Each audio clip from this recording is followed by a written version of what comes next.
What's going on, guys? Welcome back. Today, I thought it would be fun to take a trip down memory lane, haha, memory, and rebuild the very first PC that I ever put together in 2011. October 20th, 2011, I posted this picture on Facebook of my brand new PC, and a couple years later, I disassembled it and built a new computer, and the rest is kind of history. But it's crazy how long ago this was. I built this a year before I ever started this YouTube channel. Just goes to show what a long time it's been. Now, back then, this was a killer system. This was considered a high-end gaming PC. It cost me about, I'd say, $1,400 to $1,500 if I remember correctly. So about what a high-end gaming rig would cost these days as well. But let's see what you get for $1,500 back in old 2011. So for starters, my CPU was the Intel Core i7 2600K quad-core CPU, 4 logical cores with Intel hyper-threading technology, giving us a total of 8 threads for badass parallel computing. We'll see how it performs here in 2019, though. After we assemble the rig, we're gonna try to boot it and see how she games with modern AAA titles. We've also got our motherboard, Asus P8Z68V Pro. This is a full ATX board. It's got high-end features like built-in USB 3, a cutting-edge DigiPlus VRM, and surface-mounted power and reset. Very fancy features for the time. For memory, we have an 8GB kit. That's 2x4 gig sticks of Corsair Vengeance memory, DDR3 at 1600 speed. These modules were the bee's knees back in their time. They had a very nice, striking aesthetic. We also have an Asus DirectCU2 GTX 670. Okay, this was a high-end GPU back in its day. Of course, the X70 SKUs were a very nice sweet spot, priced performance-wise, even back then, as they are now. The GPU is made on the 28nm Kepler architecture, and you can see from the cooler we've got a nice heat pipe and fin stack design, dual fins to help dissipate the heat, and a relatively open shroud that ejects heat from all sides. The I/O is also very telling to the era of this card. You've got 2 dual-link DVI ports and 1 HDMI and 1 DisplayPort. Cooling our 2600K is not the original Hyper 212, but a Hyper 212 Evo, because I don't actually have the original Hyper 212 Plus on hand. But this is very close. There are definitely more robust options for cooling something like a fancy Core i7 back in the day, but it was definitely a good starter CPU cooler for me, and being able to save some money on the cooler allowed me to spread it out into other areas that I deemed more important at the time. For storage, we have a 1TB WD Blue, which is not the original drive I used for my first system. It was a 1TB Seagate Barracuda, but I suppose this is fairly comparable. And our boot drive was the one and only Crucial M4. This particular variant was the 64GB model that I probably paid well over 150 or 200 bucks for. I can't really remember exactly, but 64 gig SSD. I felt very privileged and honored to have one of these, to be booting off of one of these in 2011. A couple months down the road, I eventually got a second one of these and put them in RAID 0 for a whopping 128 gigs, which I still continued to boot off of shortly before learning that that's a terrible idea. Powering the system is the HX 750 watt unit from Corsair. It's a very quiet unit, semi-modular design, and 80+ silver certification. You don't see silver too often these days. It's either bronze or gold or, platinum for the really high-end extreme ones. But a little fun fact about the HX 750, when 80+ initially tested it, they returned a gold certification rating of 90% efficiency, but it was so close to meeting the bare minimum spec for that Corsair decided to just dump it down to an 80+ silver certification in order to protect the customer. Good guy, Corsair. And then finally, last but certainly not least, we have our chassis, which is the Corsair Graphite Series 600T in white. When I first saw this case back in 2011, I absolutely knew it was the case for me. No other chassis on the market held a flame. Held a candle? What's the saying? It doesn't matter. No case in my mind came close to the looks of this case. Obviously, a lot of other cases were competitive functionally wise and airflow wise, but this thing really ticked all the boxes for me. We've got an acrylic side panel window. Notice that it's a very small window. It doesn't take up nearly the entire side of the case, and we have tons of airflow pumping through this thing with dual 200mm fans, one at the front and one at the top. The side panel also features toolless removal with these handy tabs. It's got an integrated fan controller with a nice little dial at the front panel, as well as USB 3.0 and FireWire ports on the front panel. Innovation at its finest. So that, ladies and gentlemen, is the lineup of hardware we're dealing with for my very first PC from 2011 that we're building today here in 2019. And you know, since I'll be building, I'm actually gonna have Wifey Sauce join me in just a bit so she can help film some B-roll. I may even force her to do some mounting too. But on that note, let's just cram all this hardware together and see if this old kitty can still purr. The first step here is installing the CPU. Order of operations hasn't really changed. Neither has the socketing mechanism for mainstream Intel desktop CPUs.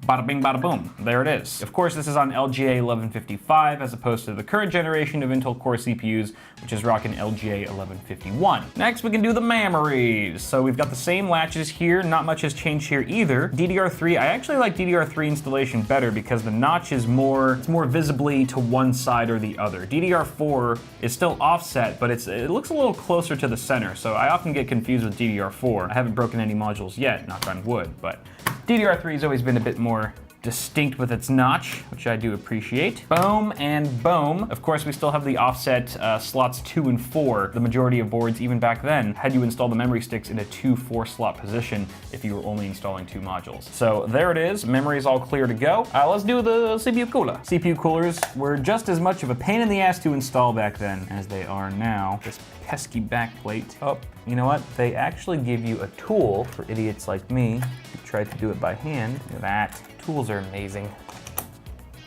Okay, we got the backplate on, and now we can go with some thermal paste, actually. I don't have any thermal paste. Give me a sec. All right, it's about to get pasty in here. Just a pee. Just a little drop. That's all you need. Boom. Perfect. You don't need 30 gallons of thermal paste, like some people. Not gonna say any names. Geronimo! All right, that feels good. Feels like we've made contact. One of your fins are bent. What? Which fin? Right there on the side, see it? Oh yeah, just a flesh wound. I'm sure it won't affect things too much. It's bothering me. Well, you know what they say, life is like an old heatsink. You never know if the fins are gonna be bent. I'm pretty sure that's a Forrest Gump quote. Let's drop the fan on here. Actually, let me take this stick out. It's kind of in the way. Ta-da! Dropping it back in. And this guy still goes into our CPU fan header, like so. All right, our Z68 platform is coming together, and we are ready for case installation, or motherboard installation in the case. The case can't really install a case. All right, we're gonna start off with our IO shield. That goes in very easy. And of course, look at this. We've still got like our middle standoff here that's a little bit raised for easier installation. That was still a thing in 2011. I believe these use the coarse thread screws. All right, we got the motherboard installed, no problem. Next, we're gonna mount the power supply. Fan face down because we do have a dust filter for it. And notice, no power supply shroud, no basement whatsoever. And this is, again, a premium mid-tower case. Power supply shrouds were just not really a thing. You actually had to route them to some degree behind the motherboard tray or elsewhere. And at least for me, I think modular power supplies were more desirable back then because of power supply basements. It's not really too difficult to hide a bunch of cables you aren't using if you've got that shroud. All right, so I'm just gonna route these cables through this large grommet by the power supply. Very good cable management in the 600T. And we should have enough length to come out the other end. Oh, that's tight. Okay, there it is. Oh, look at that glorious ketchup and mustard. Oh, how I haven't missed you. Next up, I'm gonna install our SSD and mechanical hard drive. And we have no shortage of options here. We have 4 5¼ bays, which I guess won't help us that much, but then we also have 6 drive trays that accommodate either 3.5" or 2.5" drives. And this is a lot more drive storage than you typically see on modern day cases. Now there are chassis like the Fractal Design Define R6 that focus on ample drive storage, but a lot of modern day cases, even in the high end, don't really have as many drive options, particularly for 5¼ drives because optical media has sort of gone the way of the dinosaur. It has been for many years now. But even for 3.5" drives, most of those have gone either behind the motherboard tray or underneath the power supply shroud where there's limited space. As the focus over the years has shifted more towards AIOs and radiators and water cooling, case manufacturers are keeping the front of their cases pretty much clean and open for radiator mounting and large airflow. Now it's kind of interesting that the mounting holes for this SSD are on the sticker side, which you would think would be on the other side, but I guess it just goes to show that SSDs weren't really meant to be put on display back then. I mean, they obviously didn't have like RGB LEDs like they do now, which is potentially a terrible idea on its own. That's a discussion for another time. But it's kind of interesting to see that there was really no thought given to how an SSD was going to look, or how it was going to be mounted in your case from an aesthetic perspective. I mean, they were pretty much treated like mechanical hard drives back then, not the sexy superstars that they are today. All right, there's one. Gotta love the toolless design of these 600T drive trays. Kind of just pops in. It's little pegs on the side. Get in there. Drive's installed. Just gotta wire them up. Front panel connectors coming in hot. This is also pretty much the same as it is now. We've got power and reset, hard drive LED, power LED. Of course, these options are gonna be determined by your particular case. Plug it in, plug it in. And if you look up here, we've got our internal 20-pin USB 3.0 header, which is a fantastic feature to have on an Intel motherboard in 2011. All we need to do is connect the front panel connector from our case. Whoa, what's going on here? That's not a 20-pin connector. That is a USB 3.0 Type A plug. And the reason for that is because motherboards back then, when this case came out, very few motherboards actually had an internal 20-pin header for USB 3. So case manufacturers just put a Type A plug and figured that people could use it as a pass-through, basically run it to the back of their case, plug it into one of their USB 3 ports at the rear of their case, and utilize the front panel USB 3.0 that way. I think in the past what I did was I actually had USB 3.0 adapter with a female Type A plug on one end and a 20-pin header on the other, and I think I stashed it under one of these drive cages or something like that. But for now, I guess we'll just route this as a crappy pass-through. We'll pop this out, run it through there, and we'll plug it into the back. Oh, it doesn't reach. It's not long enough. Okay, let's see if we can reroute this so that it actually reaches. All right, let's see if it reaches now. And it looks like it's just barely gonna make it. Boom! So essentially we've just sacrificed one of our two USB 3.0 ports just so we can have one at the front. I feel like we're blazing through this because we're already on GPU installation, which is our last component of the build, and GPU installation hasn't really changed. You've got your expansion slot covers that you gotta remove, and you've still got your full-size PCI Express slot with the same locking mechanism. There it is. Oof, you know what? This just reminds me. I just remembered that this GPU has a wicked sag. At least it did back then. I'm sure it's gotten even worse now. I guess we'll see once we put the system upright. We'll make sure these are tight. Not sure how much that's gonna help with the sag. Break on through to the other side. Break on through. Break on through. So our GTX 670 has two 6-pin power plugs. No problemo for our 750 watt unit. You just see how loose the graphics card is. Oh my goodness. Oh my gosh. She's flexible, boys. In you go. So a quick look behind the motherboard tray. You can see that it's pretty familiar actually. We've got rubber grommets and a large CPU cooler cutout. These are all things that were pretty standard on a high-end chassis back then. You also have tie-down points for cable management. You can see I'm using one right here. Last thing to note is that I didn't really show it, but I've connected all the fans. We've got those two 200mm fans, as well as a 120 at the rear. This is actually not the stock fan, it's an Arctic Cooling that I installed maybe a year or so after I built the system initially. That's aftermarket, but we're pretty much done. So let's go ahead and fire it up and see what she's made of.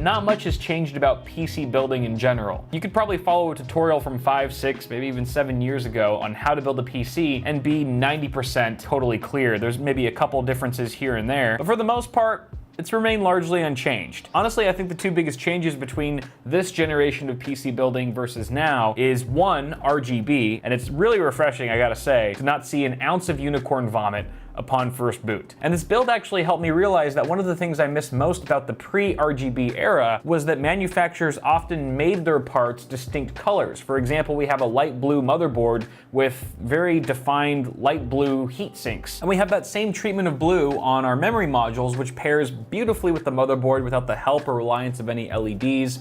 And it was really nice back then when you actually had a selection of different colored components as opposed to all of them being black or gray or silver, some color neutral tone with just a bunch of LEDs crammed into it. Because at the end of the day, I think there's a certain aesthetic that colored paint gives off that LEDs just can't emulate. And vice versa, right? LEDs have their own appeal, but I do miss the days of old when the components themselves were a bit more colorful. And I think the second major change here is performance. I mean, just seeing those results in Doom, it was surprisingly lackluster. And I think it just goes to show that we've really come a long way in just 7 or 8 years. It's easy to forget that because you have these incremental improvements generation over generation. But when you take a step back and look at that string of improvements over a longer period of time, you really get a sense for how much faster the hardware's become. And obviously games are looking crispier than ever and are more demanding to run than they ever have been, so obviously the hardware needs to scale in order to meet those needs. That was it. That's it. This is my first PC. My first PC build. Again. So guys, thank you very much for tuning in. If you enjoyed this video, toss a like on it before you go. Get subscribed for more tech stuff coming at you real soon. Feel free to check out the merchandise store where we sell mugs, shirts, pint glasses, hoodies, all kinds of stuff, other things you might find interesting. But till next time, thanks for watching, have a good one, and I'll see y'all in the next video.